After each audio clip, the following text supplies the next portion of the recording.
Welcome to Beaufort County This Week. Today is Friday, October 20th, and this week in 1917, jazz legend Dizzy Gillespie was born in Cheraw. I'm Matt Golden, and here are your top stories presented by BCTV. Bluffton has passed its hate crime ordinance, and lawmakers are hoping the state will follow suit. The South Carolina Shrimpers Association is encouraging people to buy local shrimp instead of imported shrimp. And Monday begins early voting in Beaufort County. All this and more coming up on Beaufort County This Week. Do you love to run but are tired of boring road 5Ks? Do you love airplanes and aviation? Then the Flying Frog 5K in Beaufort is for you.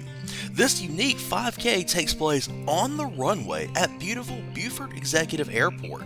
The race will be October 28th with assembly beginning at 7:30 a.m. and an 8 a.m. start. This flat course is USATF certified and takes you around the hangars, down the runway, and up the taxiway. Regular registration runs through October 25th and is $45. And we know one of the major reasons you run 5Ks is for that sweet, sweet merch. So sign up before October 1st to be guaranteed a Flying Frog 5K t-shirt. For more information and to sign up, head over to runsignup.com. Walkers and strollers are welcome. It's the Flying Frog 5K, October 28th at beautiful Beaufort Executive Airport. Sign up today.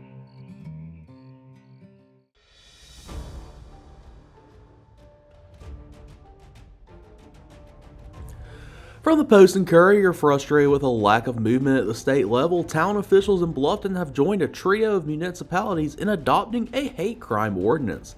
Officials hope the local ordinance will encourage state legislative action that for years has stalled when it reached the Senate floor. The inaction leaves South Carolina and Wyoming as the only states with no hate crime laws. Bluffton Town Manager Steese said when introducing the proposed ordinance to council members last month, "As far as we know, there does not appear to be any progress on getting that done at the state level." The ordinance passed unanimously on October 10th. Under the Bluffton Ordinance, a hate crime can be charged when an act is committed with intent to intimidate a person or persons in whole or in part because of their actual or perceived race, color, creed, religion, ancestry, gender, sexual orientation, gender identity, physical or mental disability, or national origin. A conviction of a separate offense of hate crime intimidation can be punished with a penalty of up to $500 or by imprisonment of no more than 30 days. Sentences will run consecutively, meaning one after another unless the court specifies on the record good cause why they should run concurrently.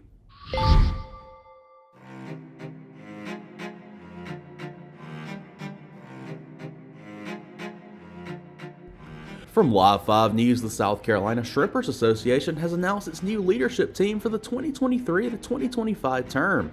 This comes after an emergency meeting was called to address the imported shrimp crisis and elect leaders to navigate the challenges faced by local shrimpers.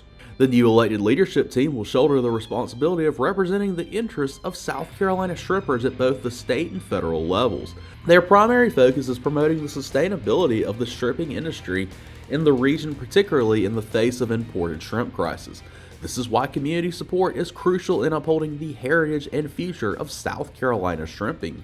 According to the National Oceanic and Atmospheric Administration, about 90% of the shrimp consumed in the U.S. is imported. A majority of the imported shrimp comes from Southeast Asian countries, while the remaining 10% of the shrimp consumed in the U.S. is wild-caught domestic shrimp, which comes from the Gulf of Mexico, South Atlantic, and the Pacific Northwest.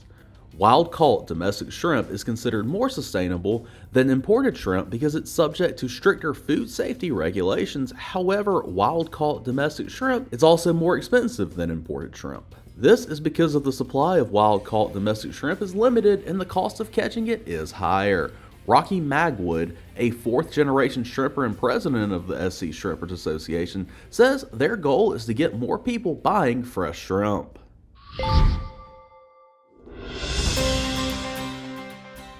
From WCSC, the South Carolina Department of Health and Environmental Control has launched a new resource to assess people experiencing domestic violence. A new domestic violence resource on the agency's website contains phone numbers and websites for the National Domestic Violence Hotline and state and regional services. The Center for Disease Control and Prevention says about 1 in 3 women and 1 in 4 men in the U.S. have experienced severe physical violence from a partner.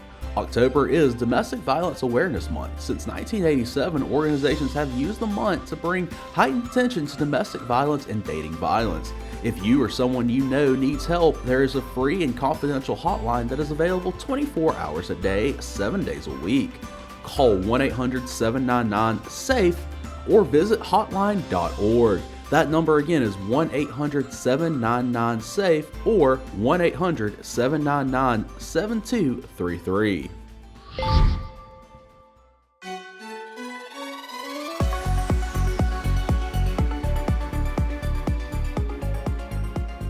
From WTOC, early voting in Beaufort County starts October 23rd. Beaufort County residents can expect to see countywide referendums on their ballot and also some local and town council elections. There are 4 early voting centers across the county. Countywide voters will decide on whether or not to approve the $439 million bond referendum for the Beaufort County School District. Looking at some of the local ballots, Port Royal residents will be voting for mayor and a couple of town council seats. Bluffton will see a similar vote with candidates for mayor and town council. Bluffton's early voting center is one of the largest to accommodate the area's growth.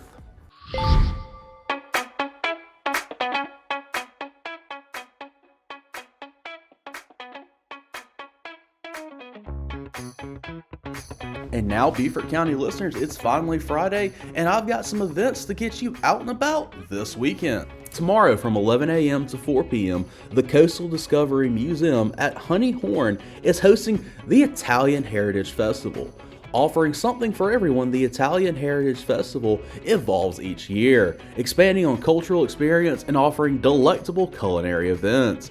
As in years past, food booths will line the pathways at Coastal Discovery Museum with local restaurants serving up portions of their signature dishes. Cooking demonstrations are scheduled throughout the afternoon, while volunteers will prepare traditional Italian dessert favorites like cannoli and zappoli. And because everyone knows there's more to Italy than scrumptious food, there are also educational booths, an inflatable kids zone, arts, crafts, and other Italian merchandise, as well as live entertainment featuring the Hilton Head Plantation Big Band. There will be a pizza wheel where patrons can win gift certificates to local pizzerias and competitions like grape stomping and pizza eating. Historic Beaufort Foundation's annual Fall Festival of Houses and Gardens is set for October 21st through the 22nd. One of the Low Country's most anticipated annual events, this year's Saturday tour focuses on the Point neighborhood in the heart of Beaufort's National Historic Landmark District. Historic homes, beautiful gardens, tree-lined streets, and a unique glimpse of town and country living in Beaufort during the 19th and early 20th century. The Fall Festival of Houses and Gardens and the Lafayette Soiree are primary annual fundraisers for the foundation. Proceeds from the tours assist HBF to ensure Beaufort's historic and architectural legacy remains strong.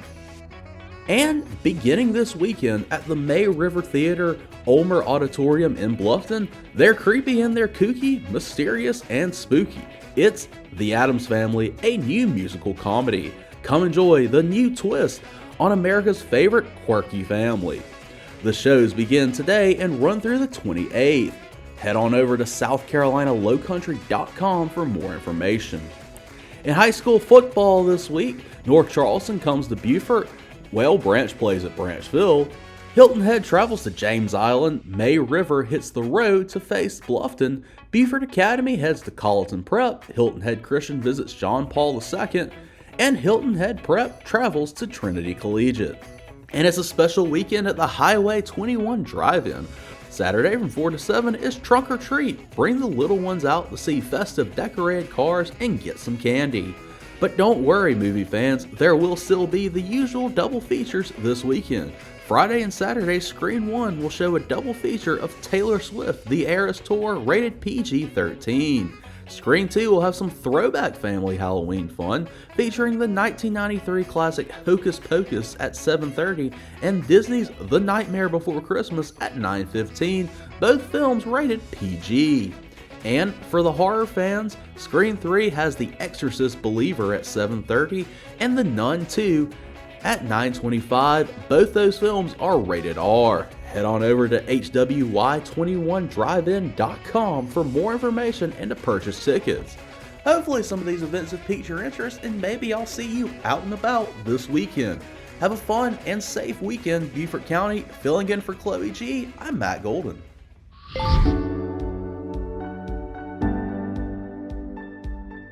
As always, we ask you to check out our friends over at Beaufort County Animal Services on their Facebook. This week, they posted a few different dogs and cats that have gone missing, and we need your help to help them find their way back home.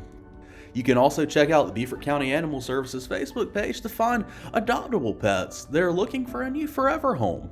For inquiries to the Beaufort County Animal Services, please message them on Facebook or call 843-255-5010.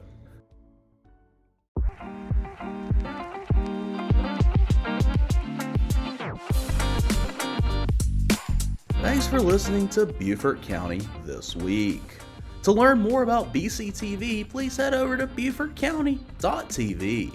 This podcast is a production of BCTV. Chloe G, Social Media and Production Specialist. Cassie Hedden, Production Specialist. Matt Golden, Production Specialist. For feedback and information, please email BeaufortCountyTV@bcgov.net. All rights reserved.